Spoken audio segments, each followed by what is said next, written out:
Peter stepped into something that transcended the natural order of how information is received, information is processed, and information is disseminated.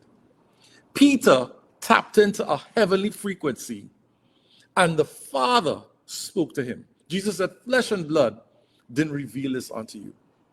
He said, my Father is the one who actually gave you this understanding. So you tapped in to hearing the word from heaven. The Father has established within you a line of communication, and everything from that point was about to change. Because in verse 18, we get the genesis of something that was marvelous at the time, something that broke every religious barrier at this time. Because Jesus said this, he said, you are Peter, and on this rock I will build my church. And that word church is the word ecclesia. And the word ecclesia is a Greek word, and it means the called out ones to serve on behalf of the kingdom. Now, Jesus didn't say, I will build a new synagogue. I will build a new religious order. He didn't say I was even going to build a nation. I wasn't going to do something in the political realm.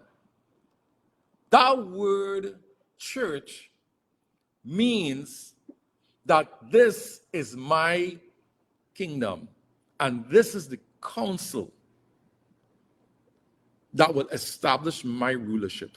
Because at that time, that's the way the empires established rulership over territories. They built churches. So this term was not a religious term. This was a military term.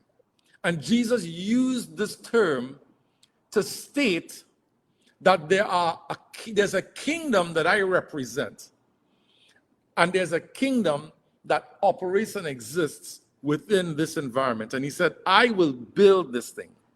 I will build my church. And the other kingdom is called the gates of hell. And he said, it will not prevail against it.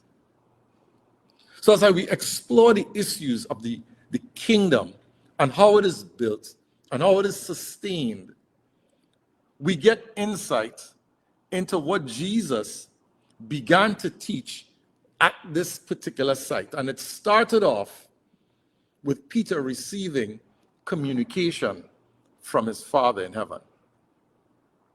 And in verse 19, this is the first principle that I want to draw. It is, and I will give you keys of the kingdom of heaven. And keys represent something very, very significant. I'm going to talk about that in a bit. I will give you the keys of the kingdom of heaven, and whatsoever you bind or forbid or restrict will have been bound in heaven, and whatever you loose or you permit or you allow on earth, it will have already been loosed or allowed in heaven. And this insight gives us the clarity of what Jesus meant the church to have responsibility to execute. He says, I will give you the keys of the kingdom of heaven. He linked the building of the church to possessing the keys of the kingdom. The church are the possessors of the keys of the kingdom. And keys represent the management of the access in and the access out. Keys represent ownership. Keys represent the authority to lock up, the key to the authority to free. Keys represent access. The church has the responsibility on behalf of the kingdom to be the point of access for the kingdom on earth. And Jesus was very, very, very clear that the only time he could release this authority to his church was when Peter began to hear from God the Father in heaven. When heaven begins to speak and heaven begins to give instructions, and we have the capacity to receive instructions, it means that we could begin to carry out heaven's plan. It means that we now have the potential to execute the will of the Father in heaven. Whatsoever the Father wants bound, it is our responsibility to restrict it.